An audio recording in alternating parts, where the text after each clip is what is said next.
hybrid ferries are running around Scandinavia.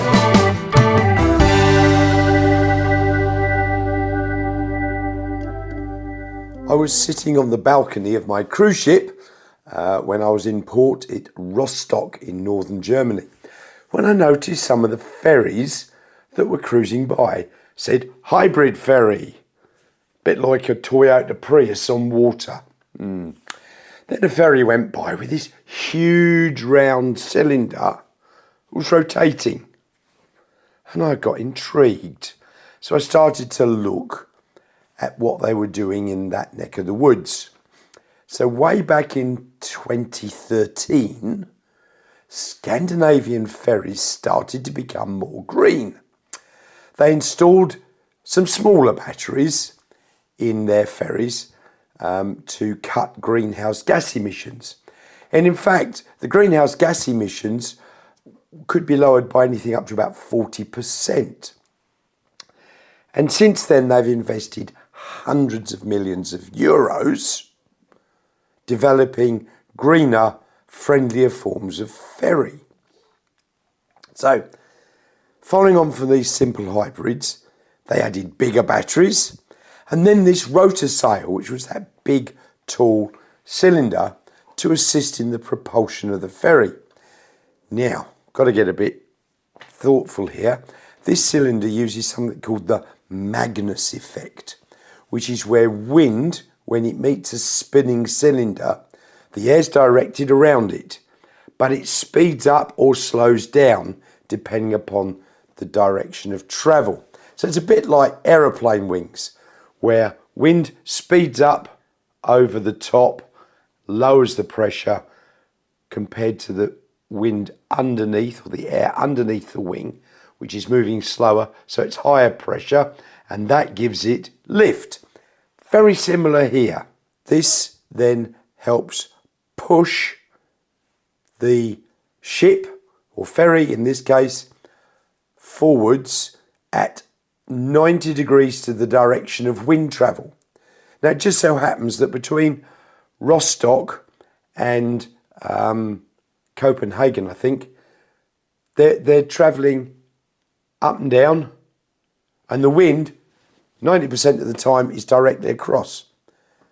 So the direction of travel most of the time provides that additional thrust from the wind. And I believe it gives them another 4 to 5% extra savings. So now they're looking at producing full electric ferries to run this route. They're going to be built in Turkey and will be the company's first zero-emission ferry. Now, the first one should start in about 2024. The initial plan is to use charging stations or charging facilities that Scandlines have developed to recharge the ferry. They've installed a 50 kilovolt, 25 megawatt power cable, and they plan to extend the cable to the ferry berth, where a transformer and charging station are going to be installed. So in the future, they are going to develop more charging capabilities, hopefully at both ends of the route. So this initial ferry run is going to be only 18.5 kilometres long.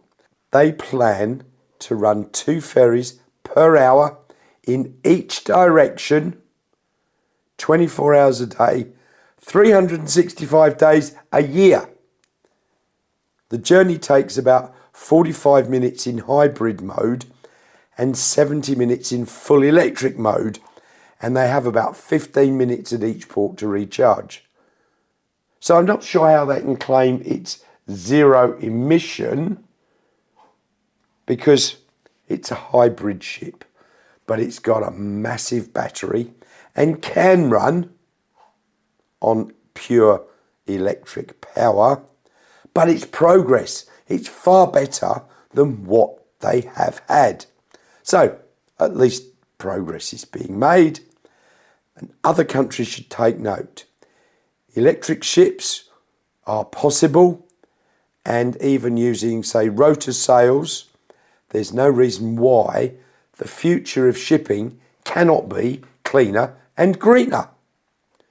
So thanks for watching. I found that quite interesting, just sitting on my balcony on the cruise ship and all of a sudden seeing these hybrid ferries go by, and you start to investigate and you find interesting things. So what do you think about hybrid ferries, electric ferries? I know some parts of the world have got pure electric ferries running short distances, charging at each end. Do you think this is going to be the future of electric shipping? Look, I think even just having a few of those rotary sails up to help push the boat forwards will be better than nothing. So thanks very much for watching.